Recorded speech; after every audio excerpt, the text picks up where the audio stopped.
आज हम सीडीपी में करने वाले हैं। नेक्स्ट टॉपिक है हमारा बाल विकास की अवस्थाएं। कि बाल विकास की कौन कौन सी अवस्थाएं होती हैं, तो देखते हैं। सबसे पहली है प्रीनेटल स्टेज, जिसे बोलते हैं प्रसव पूर्ण, जिसका टाइम होता है 9 महीने या फिर जिन्हें बोलते हैं 280 दिन। ये क्वेश्चन भी आ जाता है कि प्रीनेटल स्टेज का टाइमिंग कितनी होती है, तो 280 दिन होती है। यह अवस्था माता के गर्भधान से शुरू होती है। सेकंड है शेषावस्था, जिसे इन्फेंसी स्टेज बोलते हैं, जो कि होती है 0 से 2 ईयर तक। इस अवस्था में शिशु पूर्ण रूप से माता पिता पर निर्भर रहता है। उसका व्यवहार मूल प्रवृत्तियों पर आधारित होता है। तेज होता है शारीरिक मानसिक अधिगम की अवस्था। जो अधिगम होता है, सीखने का प्रोसेस बच्चों में तेज होता है। शारीरिक और मानसिक रूप से भी वो बहुत तेज तरीके से सीख पाता है किसी भी चीज़ को। और नैतिकता का अभाव होता है। जो छोटे बच्चे होते हैं उनमें नैतिकता का अभाव होता है। थर्ड स्टेज है थर्ड स्टेज है हमारी पूर्व बाल्यावस्था, अर्ली चाइल्डहुड स्टेज, जो कि होती है 2 से 6 साल तक। इसमें बच्चा अनुकरण द्वारा सीखता है, मतलब कि सामने वाला जो कुछ बोलता है उसी चीज़ को बच्चा बोल करके उसे सीखता है। इस अवस्था में क्यूरियोसिटी ज़्यादा होती है, मतलब कि बच्चा क्वेश्चन पूछता है और बच्चे को उसे सीखने की ज़्यादा रहती है। इस अवस्था को टॉयज कहा जाता है। यह भाषा अर्जन के लिए संवेदनशील है। इस अवस्था में बच्चा कल्पनाशीलता वाले गेम्स में एक्टिव रूप से भाग लेता है। कल्पनाशीलता जैसे कि टीचर बनना, इस तरह से। अगर कोई टीचर स्कूल में उसको अच्छी लगती है कि ये टीचर अच्छी हैं, तो वो टीचर का रोल निभाता है इस तरह से। फोर्थ स्टेज है उत्तर बाल्यावस्था, या बाल्यावस्था भी बोलते हैं, लेटर चाइल्डहुड, जिसकी एज है 6 to 12 ईयर। इसे तार्किक चिंतन, लॉजिकल थिंकिंग की अवस्था कहा जाता है। इसे आरंभिक स्कूल की एज कहा जाता है। इसे गंदी अवस्था कहा जाता है। इसे स्फूर्ति की अवस्था या स्मार्ट एज कहा जाता है। इसे खेलों की अवस्था, गेम्स स्टेज कहा जाता है। इस अवस्था में संग्रहण की प्रवृत्ति विकसित होने लगती है। इसे टोली या समूह गैंग की अवस्था कहते हैं, जिसमें बच्चे अपने ही एज के फ्रेंड के साथ टोली बना लेते हैं। नेक्स्ट स्टेज है किशोर अवस्था, एडोलसेंस, जिसकी एज होती है 12 या 13 से 18 साल तक। आगे देखते हैं इन्हें, इसमें क्या क्या परिवर्तन होते हैं। इसे जीवन का सबसे कठिन काल कहा जाता है। जो एडोलसेंस स्टेज है, इसे जीवन का सबसे कठिन काल कहा जाता है। इसे संघर्ष, तनाव, आंधी तूफान और उलझन की अवस्था कहा जाता है। इसमें विषमलिंगी आकर्षण होता है कि मेल फीमेल की तरफ अट्रैक्टिव होती है और फीमेल मेल की तरफ अट्रैक्टिव होते हैं। इस अवस्था को स्वर्णकाल या गोल्डन एज कहा जाता है, जो हमारी अडोलोसेंस एज होती है। इस अवस्था में वीर पूजा, हीरो वर्शिप की भावना होती है।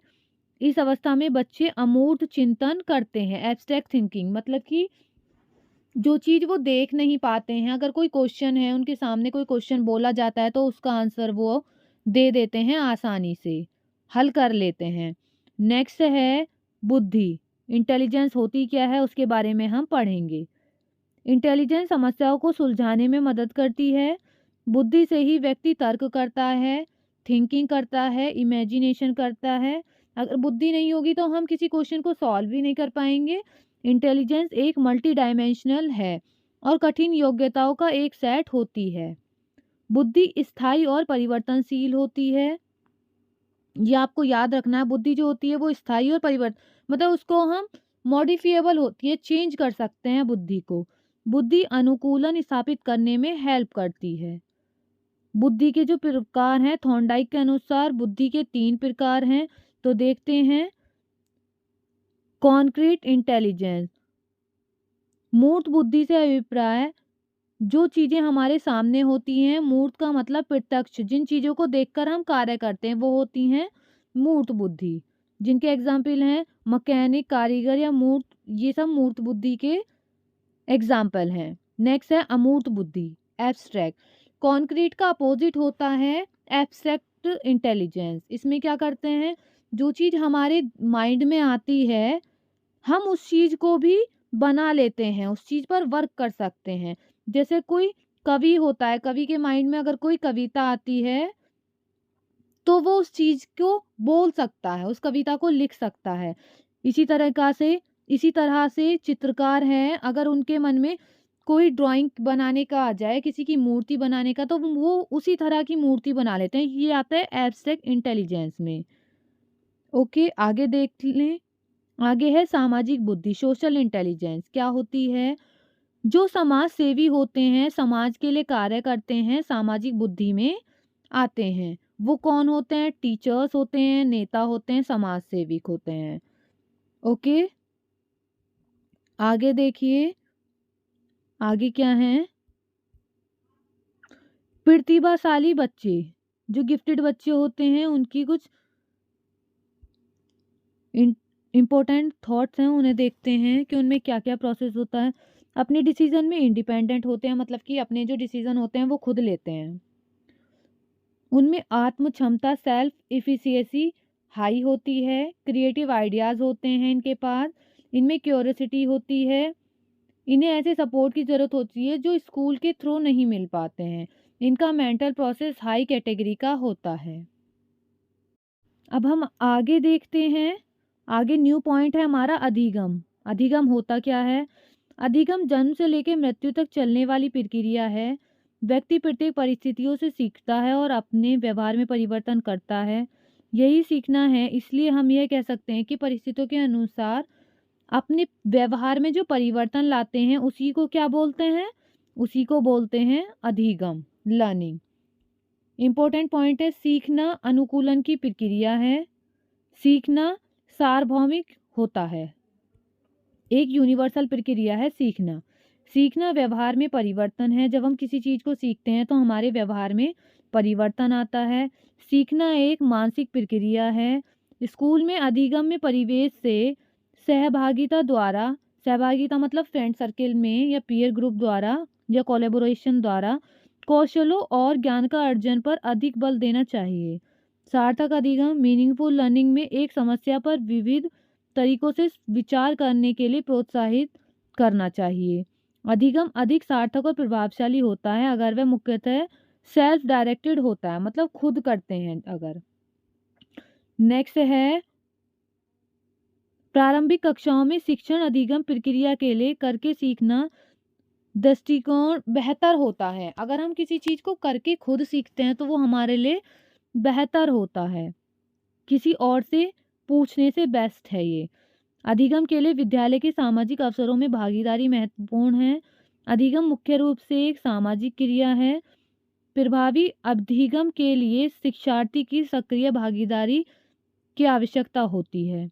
सार्थक अधिगम मीनिंगफुल लर्निंग में विश्लेषण, समालोचनात्मक सोच तथा समस्या समाधान की प्रक्रिया शामिल है।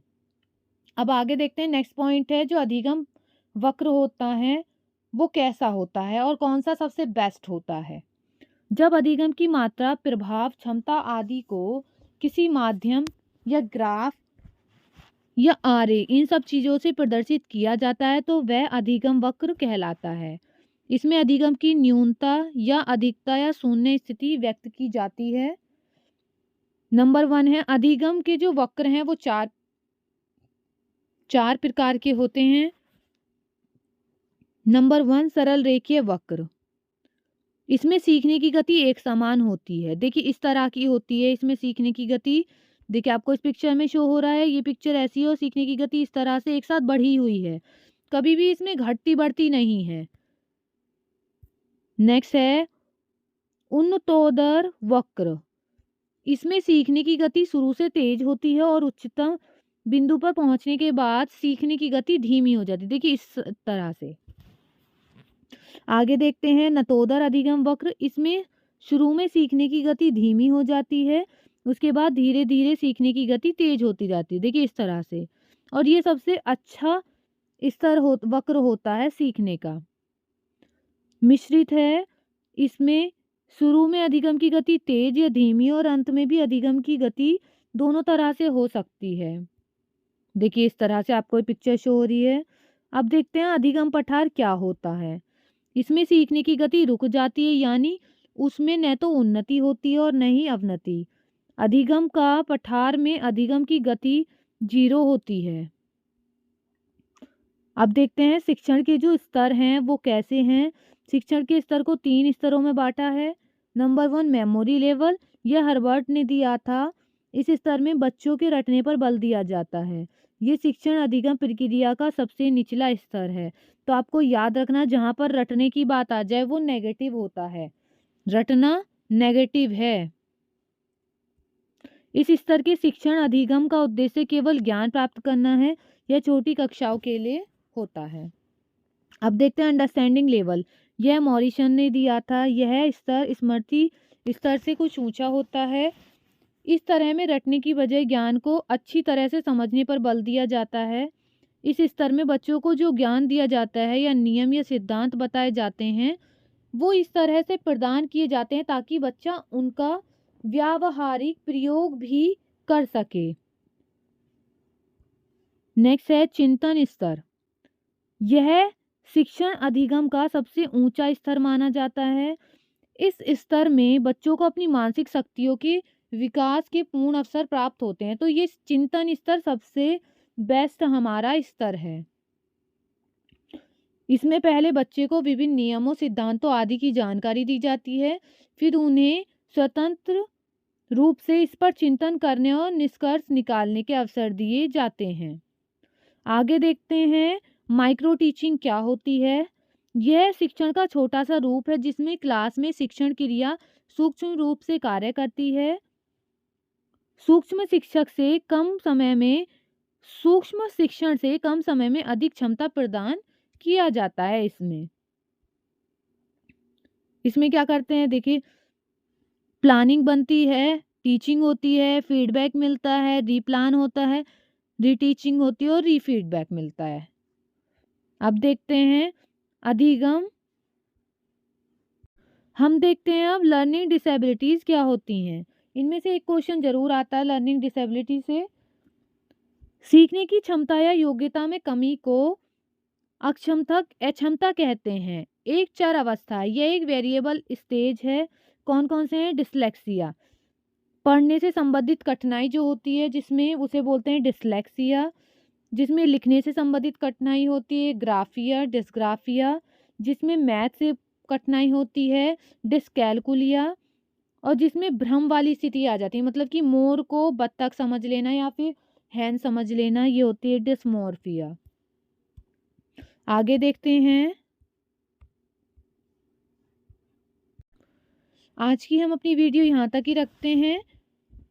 नेक्स्ट वीडियो में मैं आपको थोड़ा सा कुछ ही टॉपिक्स रह गए हैं उन्हें मैं समझा दूंगी। अगर वीडियो अच्छी लगी है तो लाइक कीजिएगा और कमेंट कीजिएगा कैसी लगी है वीडियो। और अगर चैनल पर फर्स्ट टाइम विजिट करें तो चैनल को सब्सक्राइब कर लें। And thank you for watching.